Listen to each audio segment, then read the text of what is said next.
Hello and welcome to some more Star Citizen. Alpha 3.12.1 is live and the assault on Stanton and XenoThreat event is in full swing. However, that swing's a little bit different than I expected. The event is split up into phases, but the next phase, once you complete the previous one or the current one, does not immediately move into being accessible. It doesn't go, and now the next phase. We're waiting on the next phase. So phase 1 was just preparation. XenoThreat is incoming, nothing new. And we're currently in Phase 2, which has you defending and restocking a UEE Navy Javelin, which is in dock. The next phases are expected to be fleet battle orientated, like they were in the playtests for the PTU. However, there could certainly be some surprises from Cloud Imperium still left up their sleeveys. Cloud Imperium Zylo took to Reddit with a thread XenoThreat event phases and duration. Hi everyone, the assault on Stanton has kicked off and it's up to you to help secure the Stanton system. This debut of dynamic events is multi-phase. The duration of each phase is expected to play out over the course of a series of days. However, each phase's duration will be dependent on player participation and progress. This led to a question of could we replay the phases 1 to 4 or however many phases they're going to be once we complete the event and we finish the final phase.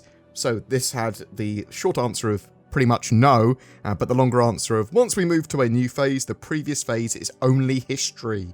Phases do not end in 24 hours though. I expect the current phase to end sometime next week based on how it's going so far. So there should be plenty of time for folks to hop in and participate. So this is pretty different from what I actually expected from playing the sort of PTU tests. I did actually expect the phases to be straight after one another.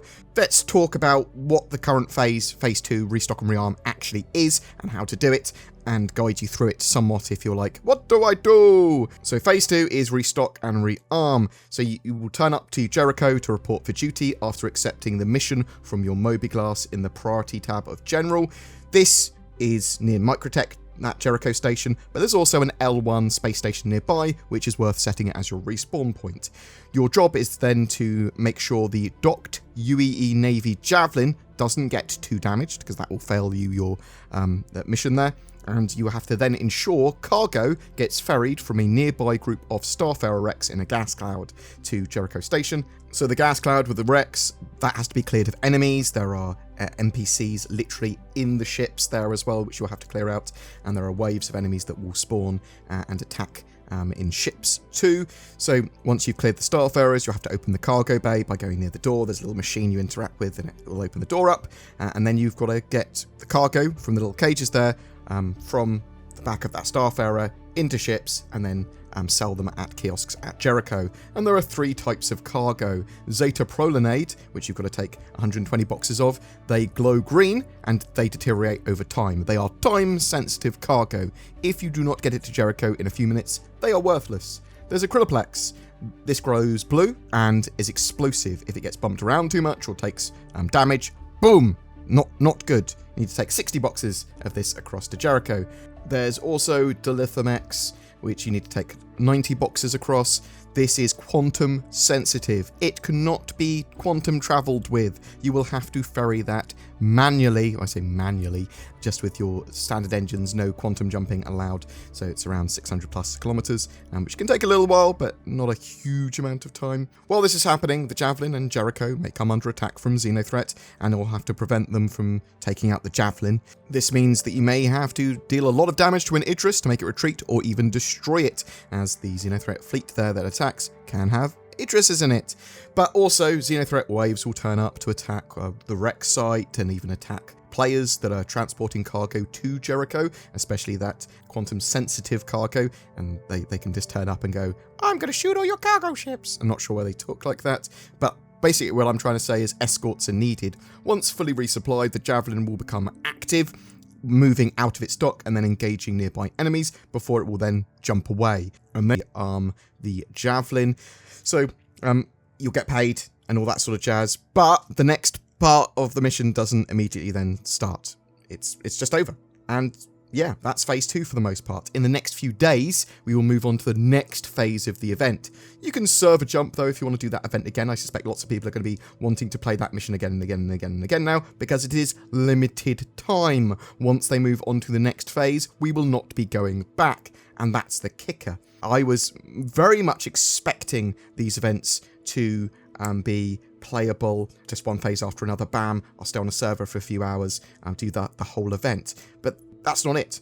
Every part of the story is slowly unveiled.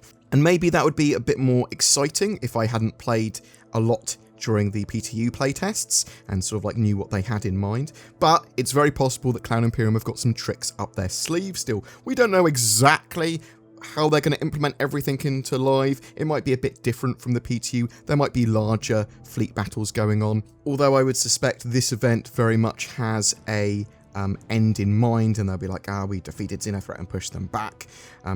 I would suspect that future events will be a lot more evolved and refined than this one, and much more sort of allow for different endings or have players really affecting the game, and lots more going on as part of the dynamic universe simulation and sort of major events being more important in game. This is more of a test of what they can do with major events rather than how major events can affect the game, if you see what I mean. I'm not really sure how I feel about the pacing of these phases though, and the fact that I won't be able to go back to earlier parts. I suppose I'll reserve judgment until after the event, or at least until I've completed it fully in live. I was expecting to jump in and do all the phases in a row over a few hours, but that certainly isn't the case, so maybe that's good, maybe that's bad.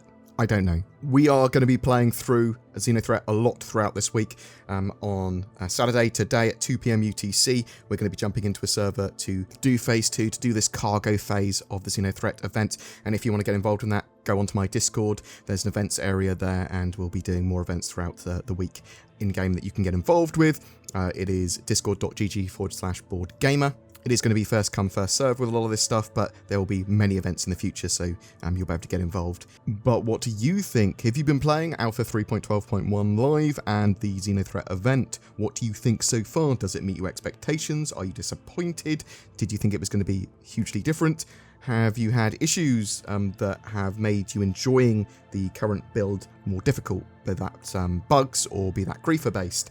Whatever your thoughts, I'd love to hear from you in the comments below. Every month we have a ship giveaway, and February is no different. This month is for a Mercury Star Runner. It's a multi-role ship, but also a solid data and cargo runner, and flyable now in game. All you need to do to be in for a chance of winning that is comment on any of my videos made during a month. Details below.